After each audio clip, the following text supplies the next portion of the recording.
Hi, it's Steve Rhode, your Get Out of Debt guy. If you're listening to this podcast, you probably want to learn more about money, credit, and debt, or you're one of the many good people out there with bad debt and you want it to go away.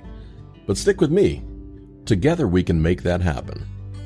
Either way, I'm here for you, and I believe a better and more financially successful future is ahead. It can be within your grasp. I'd like to ask you for a favor. If you find this or any of my podcasts helpful, please take a moment and leave a review on the podcast platform you're listening on. Your feedback and opinion matter to me, and if I've done a good job, your review helps others to find the podcast as well. And while you're there leaving your review, don't forget to subscribe to the show so that you can be notified when the next episode comes out. Last piece of housekeeping. If you have a question or comment you'd like to hear on an upcoming podcast, you can leave me a voice message at getoutofdebt.org/message. Or leave me a question for me to answer on my website by going to getoutofdebt.org/question. Thank you so much for being a great listener, and I'm sending you a giant virtual hug in return. And now, on with the podcast. Hi, this is Steve Rhode, your Get Out of Debt guy, with my story of the day. This is a reader question that came to me through the website getoutofdebt.org. Alan clicked on the Ask Me a Question link at the top menu and submitted this question. Alan said, "Dear Steve, I have 3 credit card accounts, all with Citibank. 2 of them are closed. The one open account has a credit limit of $1,700. I'm just $140 below the limit on it. The other 2 are about 40% or less. I'm getting dinged on my FICO score as they're looking at each account individually rather than the total overall view. What percentage of my debt to credit limit on credit cards do I need to get so that this is not going to drag down my FICO score? I thought it was 30%, but I hear that even 25% is not good. What is the tipping point percentage on this?" Well, Alan, thank you so much for asking me your question. I think this is a great example of assumptions and reality don't mix. I'm sorry to hear that you closed accounts with Citibank, but unfortunately, closing your oldest accounts does more to drag your credit score down than it does to help it grow. The credit reporting folks at Experian say your payment history on open accounts is about 35% of your FICO credit score. So the amount that you owe is about 30% of that credit score calculation. Your actual credit history is far less critical.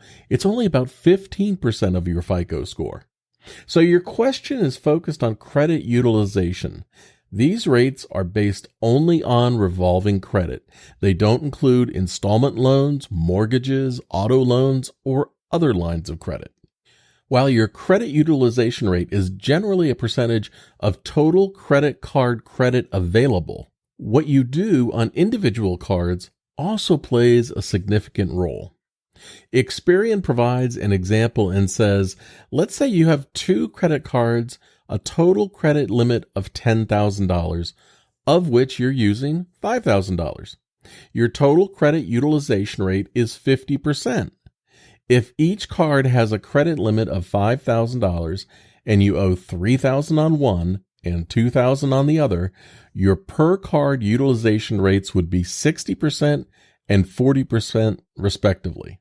So as a general rule, your credit utilization on each open card should be below 30% of that card's available credit. Credit scoring models look at each revolving account's utilization rate and the overall rate across all accounts. In either case, it's best to keep your utilization rate below 30%.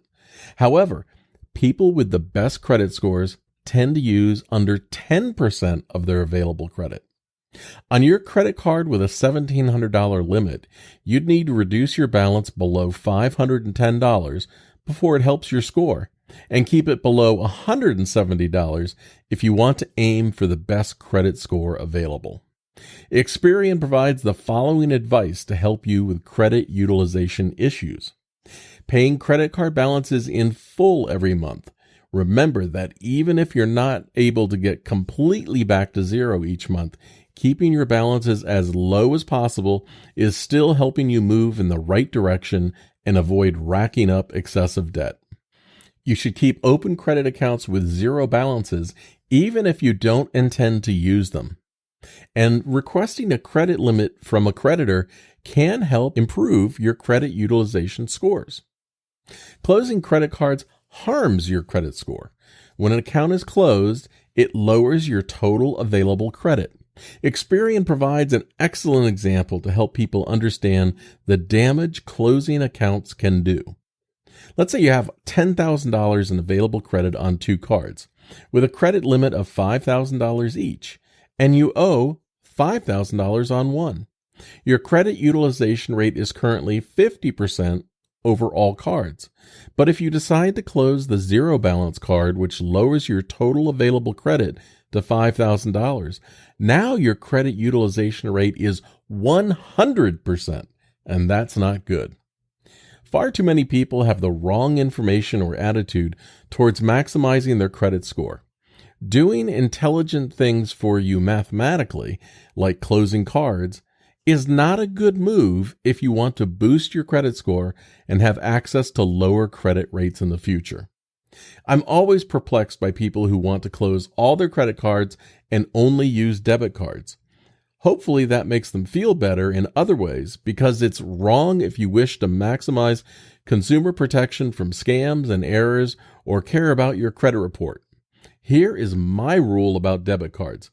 They should be avoided like the plague. Nothing prevents you from paying off a credit card daily or weekly to avoid creeping debt, and debit cards don't help you build your credit score either. Credit scores and other issues surrounding money and debt are much more nuanced and complex than people assume. I think your question is an excellent example of that, and I am most appreciative for you submitting your question. Sometimes what we do seems like the right thing, only to learn the game of credit has different rules. This is Steve Rhode, your Get Out of Debt guy. Visit me at getoutofdebt.org.